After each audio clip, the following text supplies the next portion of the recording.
Assalamualaikum warahmatullahi wabarakatuh.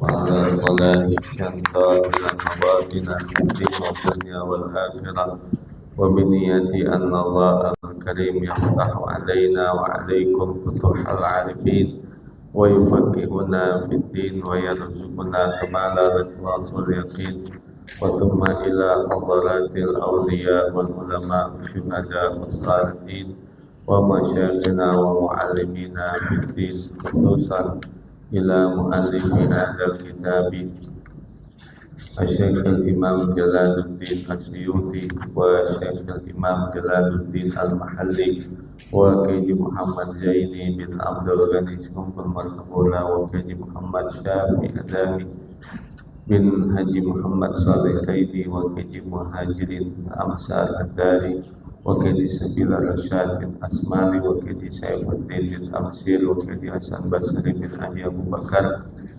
وساداتنا ولسوم وآبائنا وأمهاتنا وأجدادنا وجداتنا ووالدينا ووالديكم وأمواتنا وأمواتكم وأموات المسلمين والمسلمات والمؤمنين والمؤمنات كافة آمن بأن الله تغشانا وتغشاهم بالرحمة والمغفرة ويسكنهم الجنة وإلى حضرة النبي محمد صلى الله عليه وسلم وعلى آله وصحبه ومن والاه.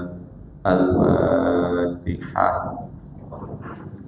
أعوذ بالله من الشيطان الرجيم. بسم الله الرحمن الرحيم. الحمد لله رب العالمين الرحمن الرحيم مالك يوم الدين إياك نعبد وإياك نستعين اهدنا الصراط المستقيم صراط الذين أنعمت عليهم غير المغضوب عليهم ولا الضالين ولوالدينا آمين. Surah Al-Ma'arij ayat 15. Bismillahirrahmanirrahim. Alhamdulillahi Rabbil Alamin. Wassalatu wassalamu ala sayyidina wa maulana Muhammad wa ala alihi wa sahbihi ajma'in, amma ba'd.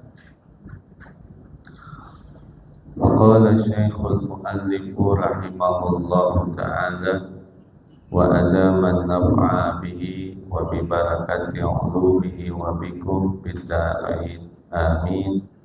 Qala radhiyallahu anna wa ankum.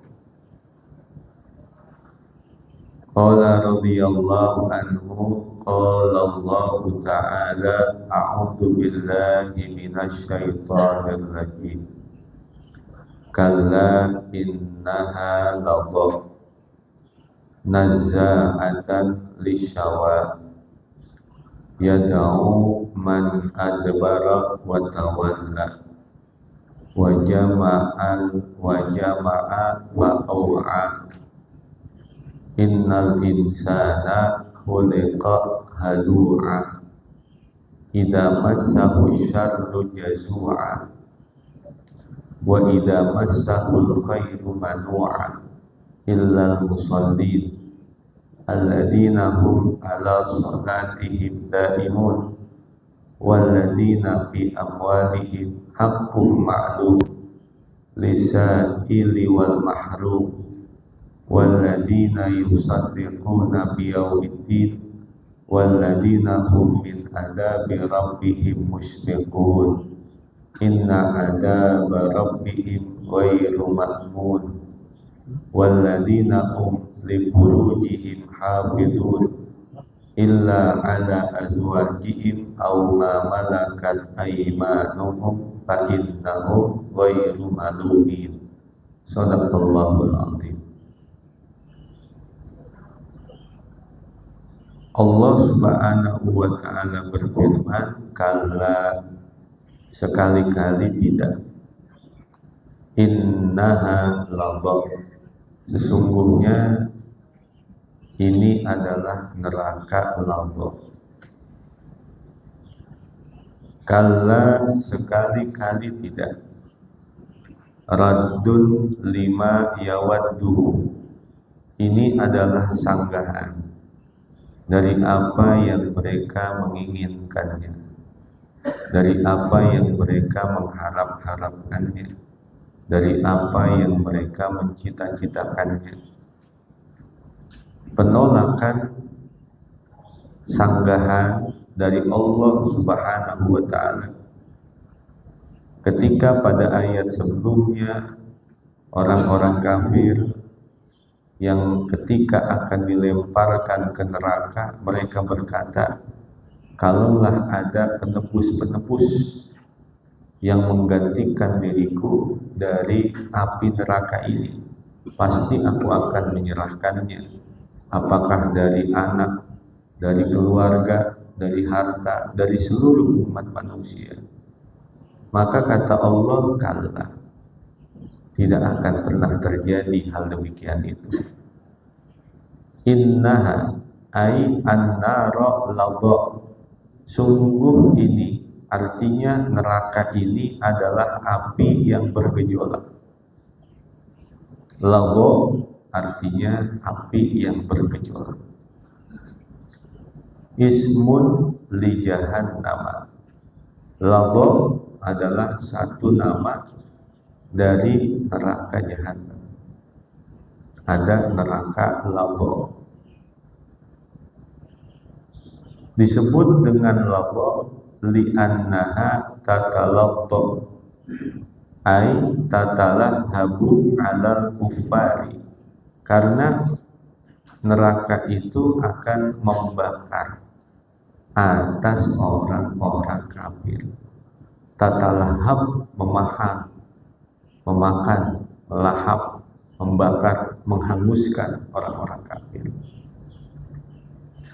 1000 tahun Allah menyalakan neraka sehingga warnanya merah. Kembali lagi dipanaskan 1000 tahun sampai berwarna putih. Dipanaskan sampai 1000 tahun lagi sampai berwarna hitam. Sehingga neraka itu adalah gelap di atas kegelapan. Nazza'atan lisyawa, neraka ladha itu akan mengelupaskan kulit kepala. Kata asyawa jam'u syawatin adalah bentuk jamak dari kata syawat, wahia jildatur ra'si, yaitu kulit kepala. Mendidih otaknya, mengelupas kepalanya, hancur. Itulah gambaran orang yang berada di neraka. Kullama zadijat juluduhum baddalnahum juludan ghairaha liyadhuqul adab, tidak akan pernah berhenti sekejap mata. Hancur jadi lagi, hancur jadi lagi, terus seperti itu. Tad'u man adbara wa tawalla, tad'u, neraka itu memanggil, man adbara wa tawalla, kepada orang yang membelakangi dan berpaling. Membelakangi dan berpaling anil imani, dari keimanan. Gak ada percayanya kepada negeri akhirat. Bahkan yang paling berbahaya adalah tidak ada percayanya dengan janji dan ancaman Allah Subhanahu wa ta'ala. Maka neraka memanggil-manggil untuk orang yang membelakangi dan berpaling dari iman. Bi antakula, yaitu neraka berkata, ilayya ilayya, Kemarilah, kemarilah, datanglah kepadaku, datanglah kepadaku.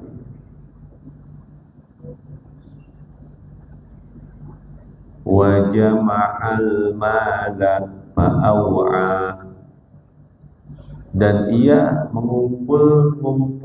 mengumpulkan akan harta lalu menyimpannya, ditaruh di berangkas sampai 74 kilo. Nyata itu ya apa yang digambarkan di dalam Al-Quran. Fa'aw'a artinya mereka menyimpan. Amsakahu fi wi'aihi artinya menaruhnya, fi wi'aihi di peti-peti, di berangkas-berangkas. Padahal duit sampai 450 miliar, emasnya sampai 74 kilo, kalah beratnya Monas. Emas di Monas nggak sampai segitu, ini sampai 74 kilo. Padahal sisa umurnya berapa itu? Yang melakukan itu sisa umurnya berapa? Belum sempat dia menghabiskannya, udah mati. Nanti yang menikmati harta yang dia kumpulin orang lain. Istrinya nanti kawin lagi sama orang lain. Harta yang dia kumpulin, yang dia ambil dengan cara korupsi, orang lain yang nikmatin. Sedangkan dia yang menanggung azabnya nanti di akhirat, menanggung siksaannya nanti di alam kubur. Na'udzubillah min.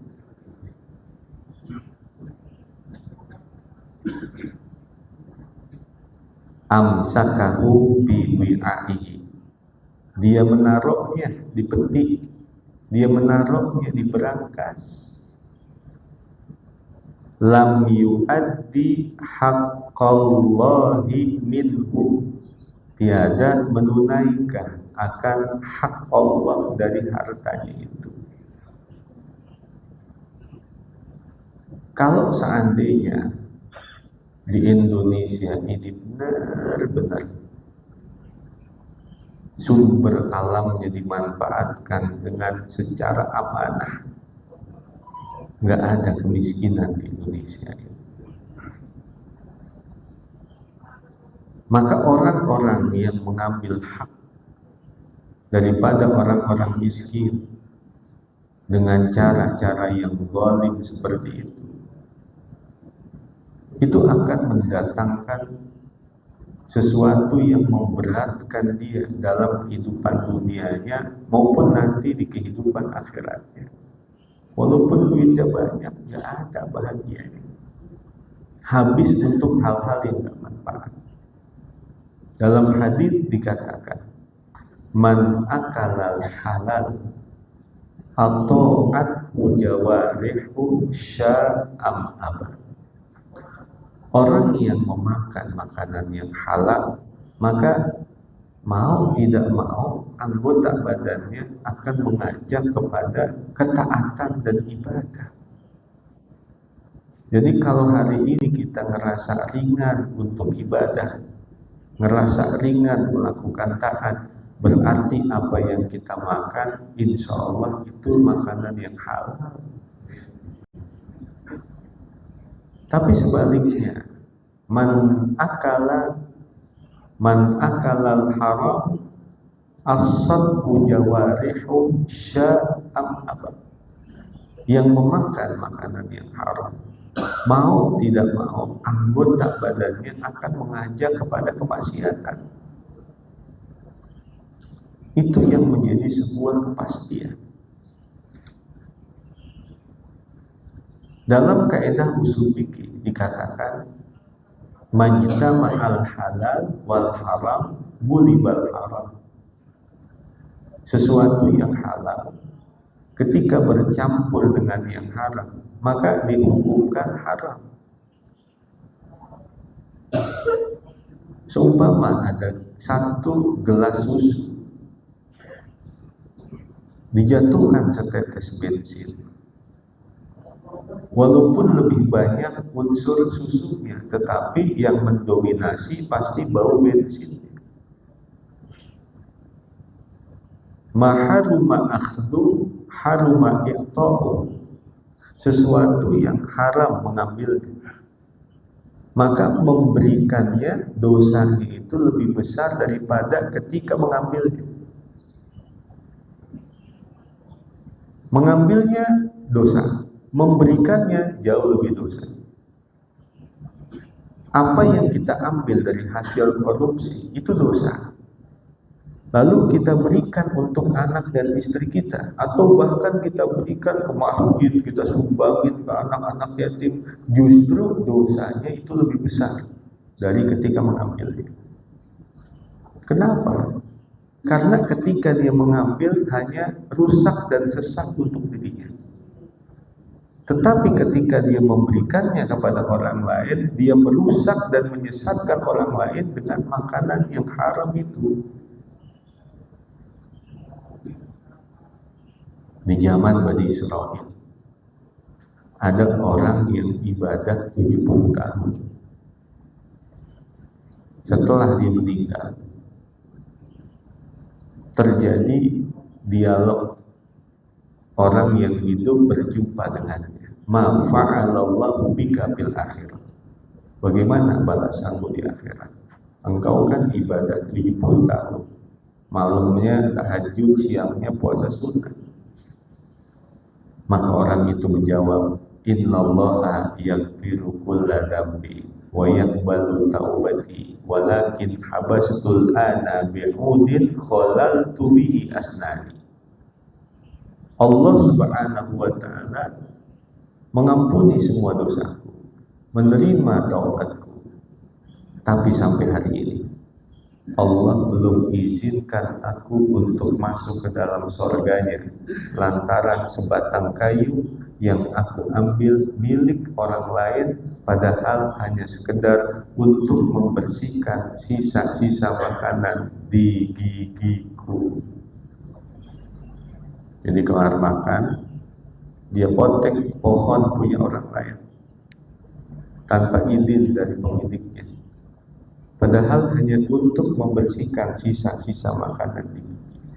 Gara-gara sebatang kayu itu, sampai hari ini Allah belum izinkan aku untuk masuk ke dalam surganya. Itu ajaran Islam, sangat memuliakan hak milik orang lain. Innal insana khuliqa halu'a.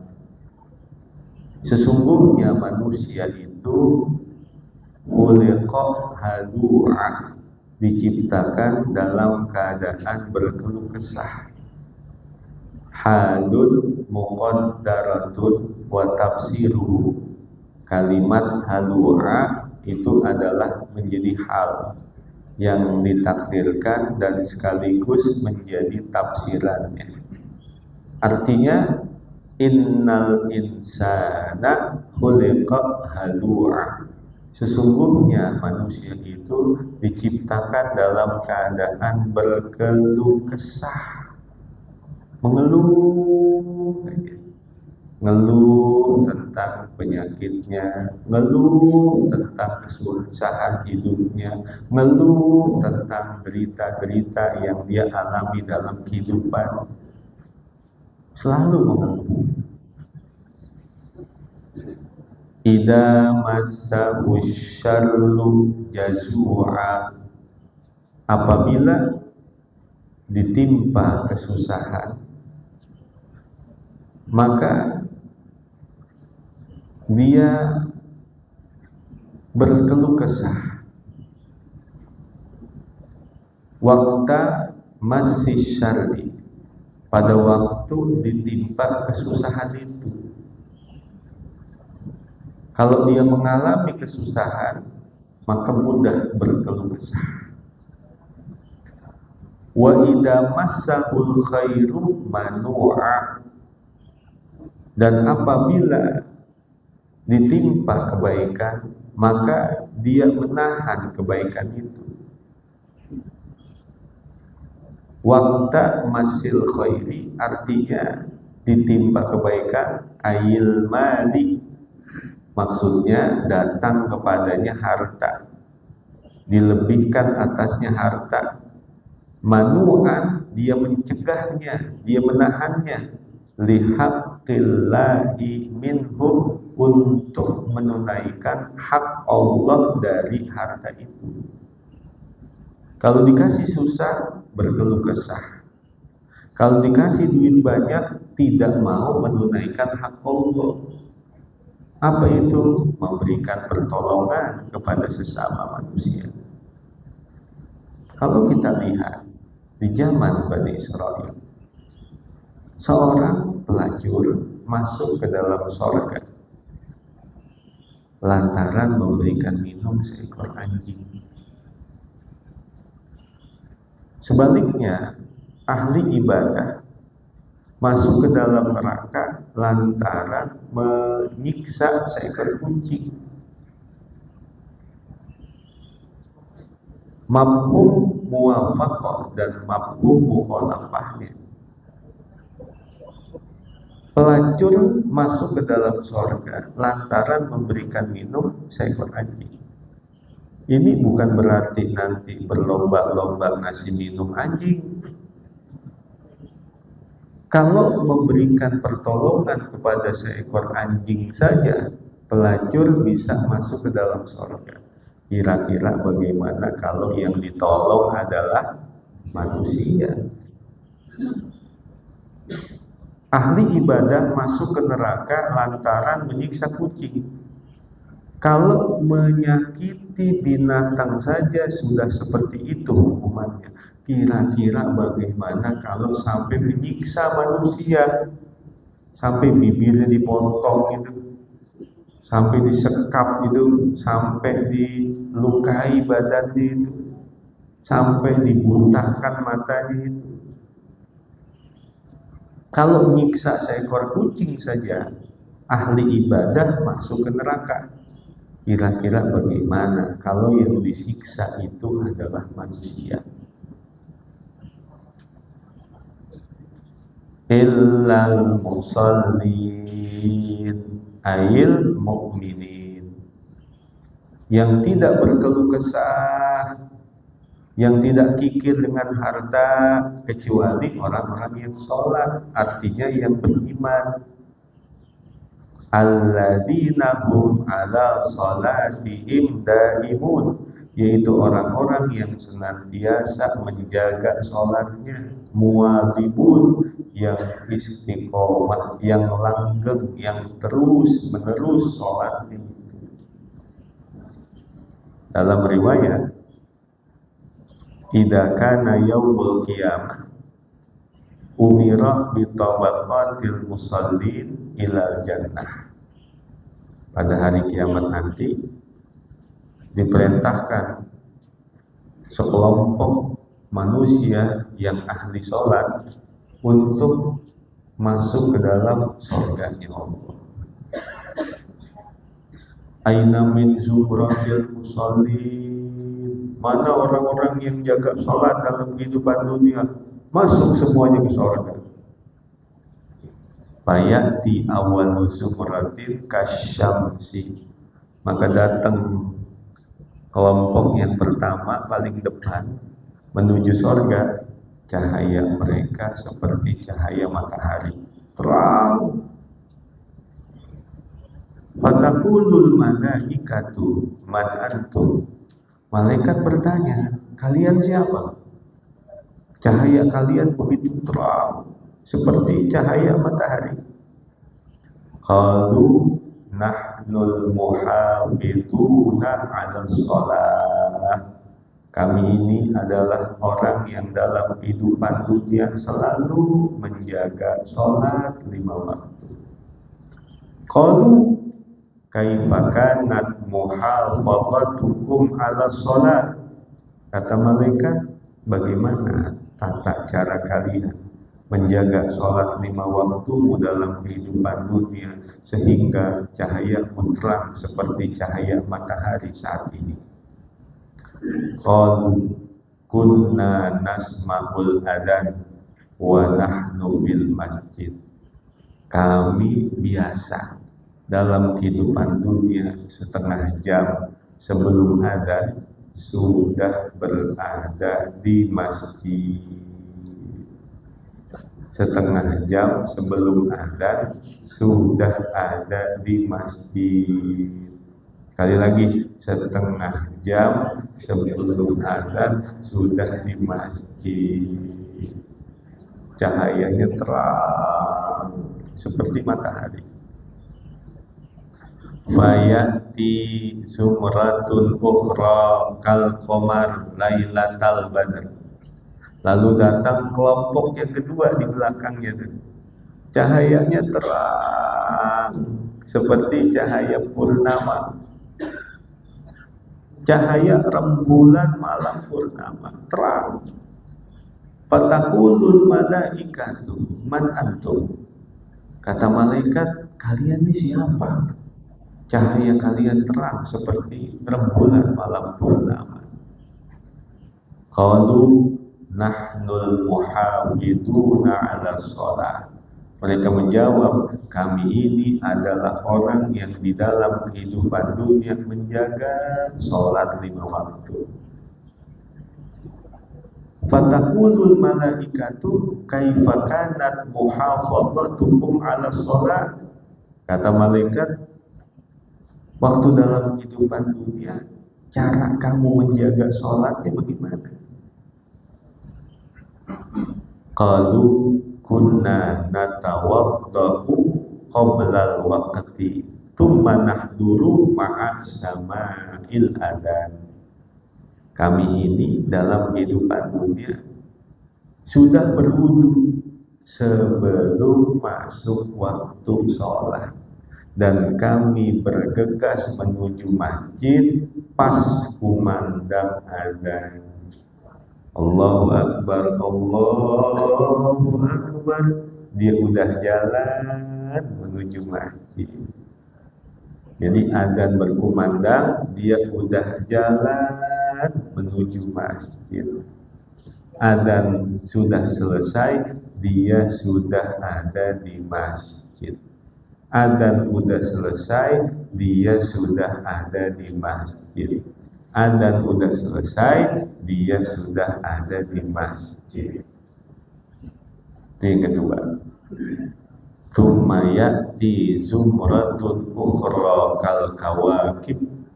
Lalu di belakangnya datang sekelompok manusia, cahayanya seperti cahaya bintang. Yang namanya bintang bagaimana? Ya cahayanya kadang nyala, kadang mati, kadang nyala, kadang mati. Kedap, kedip, kedap, kedip. Tapi ada cahayanya. Fataqulul malaikatu man antum. Kata malaikat, kalian siapa? Cahayamu terang seperti cahaya bintang. Qalu nahnul muhafiduna ala sholat. Kami ini adalah orang yang dalam kehidupan dunia menjaga sholat. Qalu kaifa kanat muhafadzatukum 'ala shalat.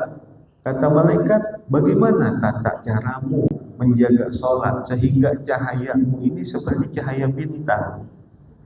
Qalu kunna natawaddau indal adzan. Kunna natawaddau indal adzan.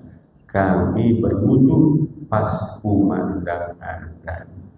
Allahu Akbar, Allahu Akbar. Baru wudu. Adzan berkumandang, baru wudu. Adzan udah selesai, dia baru jalan menuju masjid. Adzan udah selesai, dia baru menuju masjid. Adzan udah selesai, dia baru menuju masjid. Pertanyaannya, kita ada di lempengan yang mana?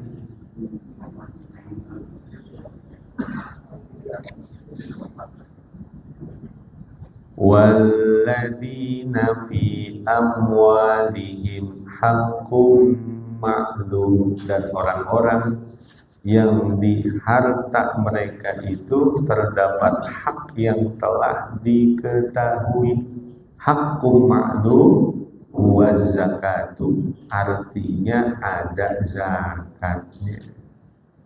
Zakat mal bukan hanya sekali doang seumur hidup, tiap tahun. Kalau seandainya Pak Gamal, mobil ini saya jual 300 juta. Hari ini mulai jual, bulan Juli mulai masang iklan. Mobil ini saya jual 300 juta. Sampai bulan Juli tahun depan, ternyata mobilnya belum laku. Maka buat Pak Gamal wajib bayar zakat perdagangan. 300 juta, 2,5%-nya berapa? Bayarin. Itu namanya zakat perdagangan. Atau Pak Haji Dwi punya tanah 1 hektar, harganya 3 miliar. Bulan Juli udah mulai masang iklan, tanah ini dijual dengan harga 3 miliar. Sampai bulan Juli tahun depan itu tanah belum laku, maka buat Pak Haji Dwi wajib bayar zakat perdagangannya 3 miliar, 2,5%-nya berapa? Itu namanya zakat perdagangan.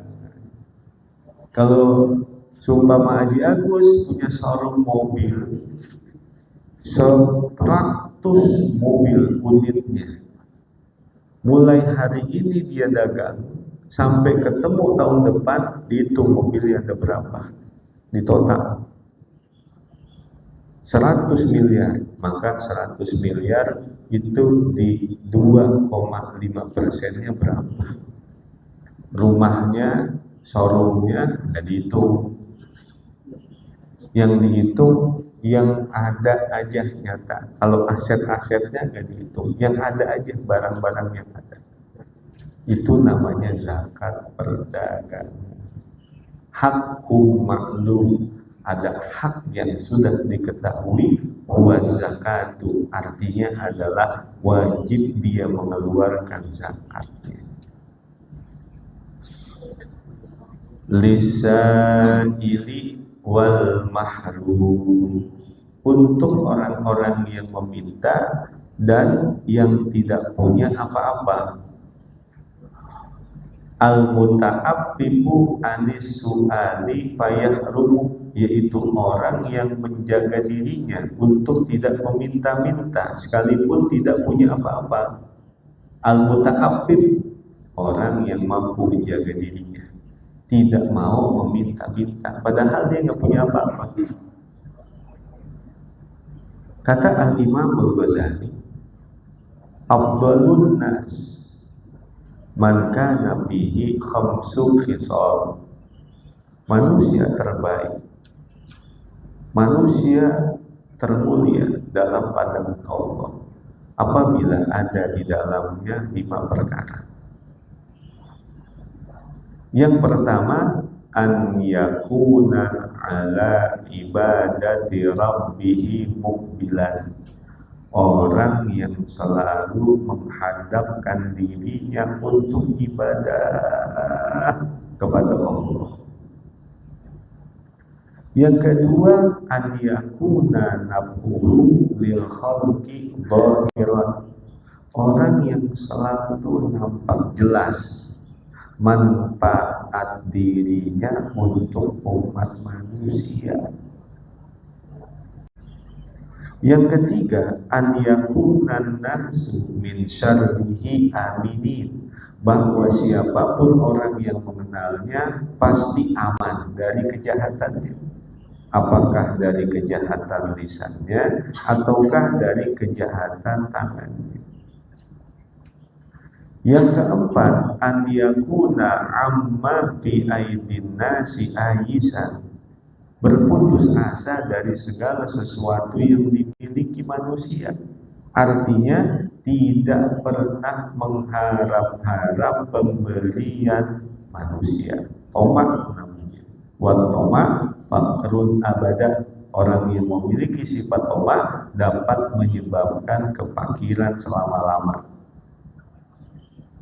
Yang kelima, andiyakuna lil mauti musta'idan, selalu mempersiapkan dirinya menghadapi kematian.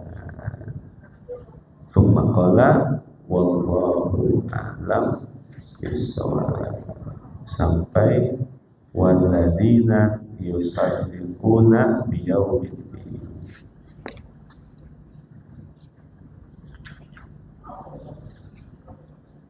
Kitab yang kedua.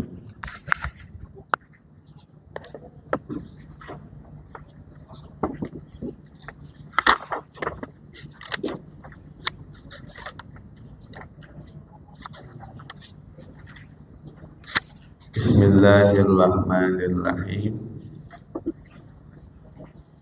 Du'aun inda ru'yatil jinazati wal mayyitu fiha.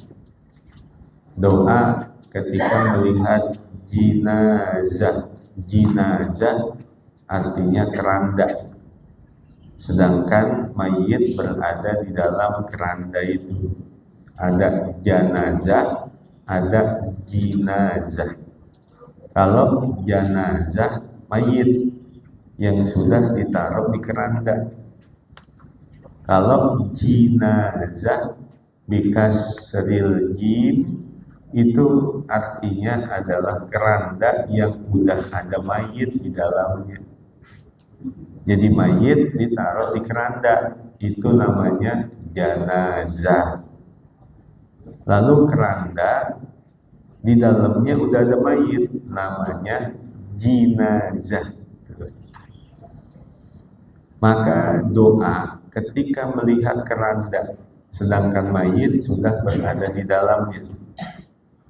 Qala sallallahu alaihi wasallam, bersabda Nabi alaihi salatu wassalam, man qala inda ru'yatihil jinazata wal mayyitu biha, siapa saja yang membaca ketika dirinya melihat keranda sedangkan mayit berada di dalam keranda itu, dia baca la ilaha illallah al-afi ba'da qudratihi, la ilaha illallah al-baqi ba'da fana'i khalqi, la ilaha illallah kullu syai'in halikun illa wajhah lahul hukmu wa ilaihi turja'un.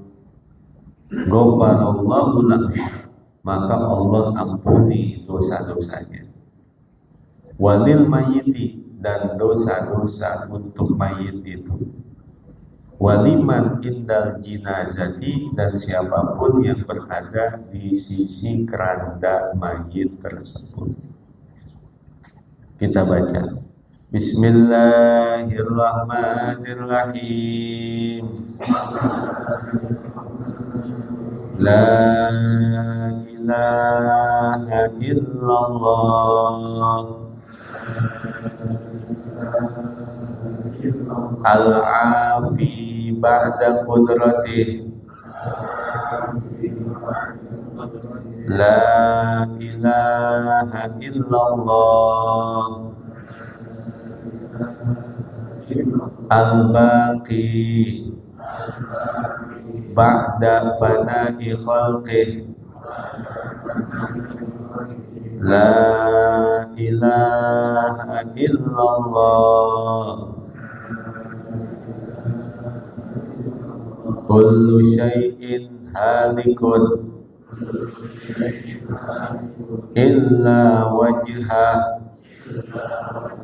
lahul hukmu wa ilaihi turja'un. Ini begitu besar fadilahnya. Yang baca diampuni dosanya, mayit diampuni dosanya, dan semua orang yang ada di sekeliling keranda itu juga diampuni dosanya dengan sebab kalimat ini. Al-hikmatu fi annas sujuda marrotani. Hikmah pada bahwa sujud itu 2 kali. Di dalam sholat, rukuk sekali, sujud 2 kali. Apa hikmahnya? Rukuk 1 kali, li'anna rukuk khususiyah li ummati Rasulillah, li'anna al-ummama sabiqah lam yakun fi sholatihim rukuk. Rukuk adalah ciri khas sholat umat Nabi, karena umat terdahulu mereka sholat tapi tidak ada yang menggunakan rukuk. Sedangkan hikmahnya kenapa sujud 2 kali? Al-hikmatu fi annas sujuda marrotani. Hikmah pada bahwa sujud itu 2 kali. Waruku marratun wahidatun, sedangkan ruku hanya 1 kali. Kila dikatakan li'annal malaikata lamma sajadu li adama, karena malaikat tatkala mereka sujud kepada Adam, warafa'u ru'usahum, dan ketika mereka mengangkat kepalanya, wajadu iblisa lam yasjud, mereka mendapatkan iblis tidak sujud. Fa'alimu annallaha qadalahu, maka bangsa malaikat mengetahui bahwasannya Allah melaknat iblis. Fasajadu marratan ukhra, maka mereka sujud 1 kali lagi, syukran lillahi, sebagai bentuk ungkapan syukur kepada Allah. Id lam yakhdulhum, ketika Allah tidak melaknat mereka. Wa id qulna lil malaikati isjudu li adama fasajadu illa iblis aba wastakbara wa kana minal kafirin. Ketika kami perintahkan kepada malaikat untuk sujud, semuanya sujud kepada Nabi Adam, kecuali iblis enggan dan menolak perintah Allah. Dia tidak sujud. Maka para malaikat bangun dari sujud, ngelihat iblis gak sujud, Allah laknat iblis. Ketika Allah melaknat iblis, bangsa malaikat ketakutan. Untung kita sujud ya. Coba kalau kita gak sujud, nasib kita sama seperti iblis, dilaknat oleh Allah. Ayo. Sekali lagi kita sujud kepada Allah sebagai bentuk ungkapan syukur. Jadi sujud yang pertama itu adalah imtithalan di amrillah, menjalankan perintah Allah. Sujud yang kedua adalah syukran lillah, sebagai bentuk syukur kepada Allah. Makanya Al-Habib Abdullah bin Alawi Al-Haddad ngajarin kita kalau habis sholat istighfar. Karena kita tahu sholat kita itu banyak kekurangan, sehingga kekurangan kita disempurnakan dengan istighfar. Al-Habib Abdullah bin Alawi Al-Haddad menjadi begitu.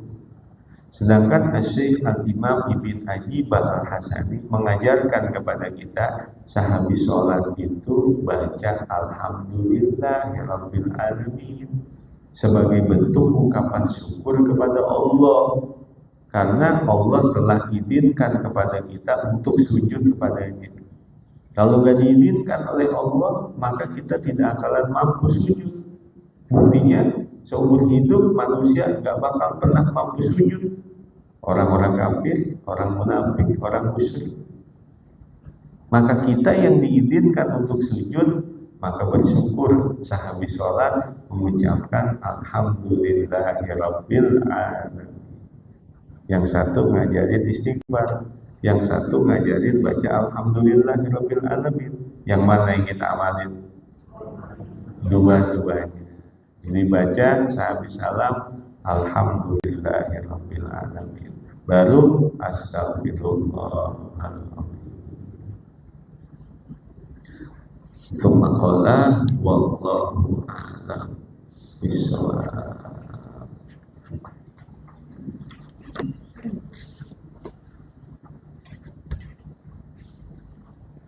Ada pertanyaan? Cukup?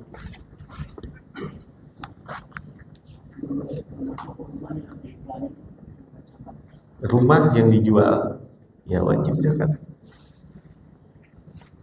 Kalau emang rumah dia,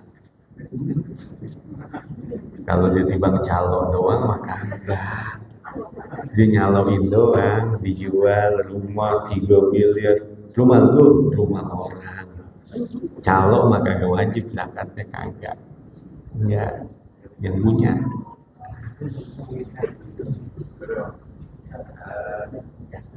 Yang jual kan sama itu jual. Kemudian setelah 1 tahun belum terjual, uangnya kan belum ada.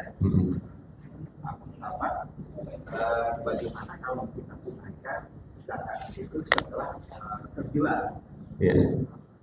Kalau memang ada niat seperti itu, nggak apa-apa. Kalau memang nggak ada duitnya. Tapi kalau memang ada duitnya, bayarin. Karena layanku sumalun bisodakoh. Harta itu tidak akan berkurang dengan sebab disodakohkan, apalagi dizakatin. Jangan-jangan dengan sebab dia keluarin zakat perdagangan itu, tanahnya cepat laku. Begitu. Kalau emang duitnya kagak ada, orang buat makan aja susah, nih ngandelin ini kagak laku-laku, yaudah tadi dirapel deh. Dirapel deh. Kalau emang pas total terjual 10 miliar, ya udah dirapel tuh tahun pertama zakatnya berapa, tahun kedua zakatnya berapa, gitu ya. Haji? Oh sama. Kalau yang berdagang, kita jual beli rumah yang semacam berdagang dengan rumah warisan, jual-jualan beda. Iya, mau rumah warisan, mau rumah dagang, ya sama zakatnya. Kita dapat warisan, mau dijual, ya bayarin zakatnya. Selama dia mulai pasang iklan, bulan Juli rumah ini dijual, harganya 300 juta. Tahun depan belum laku, ya bayarin zakatnya. Tahun depan lagi belum laku, bayarin zakatnya. Nanti setelah laku, kalau emang dia gak punya duit, ya nanti dirapel. Seperti itu. Sama dengan Pak Haji dulu ya. Apa Ibu?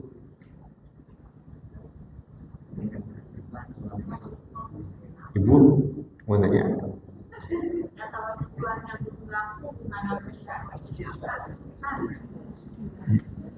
Di mana?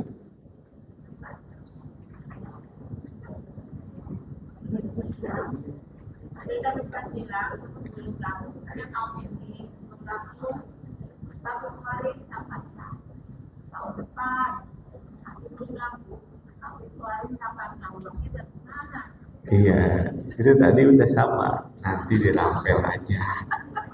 Kalau pas laku dirapel tak. Orang buat makan aja susah. Ini suruh bayar zakat itu kalau ada. Kalau emang nggak ada, ya nanti udah dirapel. Ya. Kalau kontrakan kena zakat? Kontrakan tidak terkena wajib zakat. Walaupun 100 pintu. Nah, kontrakan nggak wajib zakat.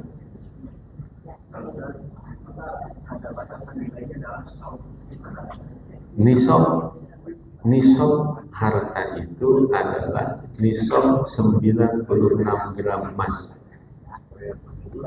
Kalau harga jualnya lebih dari 96 gram emas itu sudah wajib zakat. Sekarang 96 gram emas itu dikali 2 juta lah kurang lebihnya ya, 2.500.000-an. Berapa tuh? Ya segitu, taruhlah 100 gram. 100 gram kalau 2.500.000 berarti sekitaran berapa? 250 juta ya? Ya sekitar segitu. Ada gak hasil jualannya itu rumahnya, mobilnya 250 juta?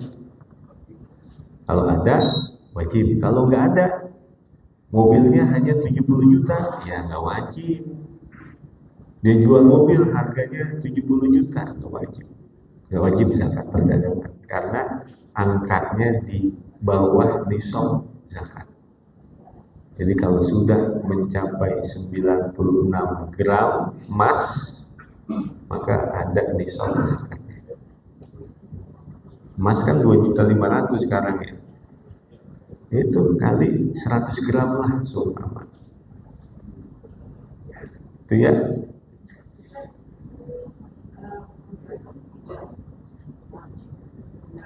Kontrakan tidak wajib.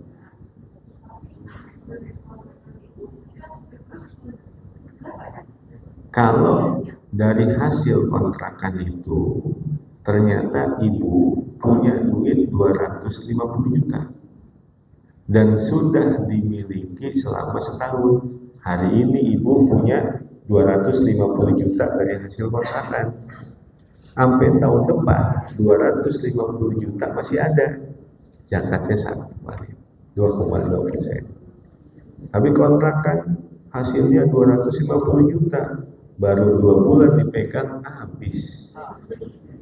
Buat ini, buat habis. Gak wajib zakat. Cukup? Ya. Kontrakan?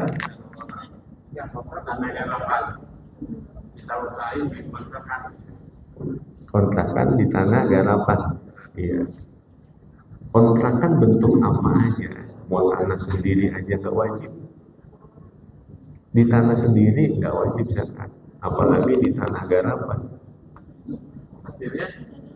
Ya tadi sama. Maksudnya itu halal. Iya. Iya. Sekarang ini banyak sekali orang memanfaatkan tanah garapan.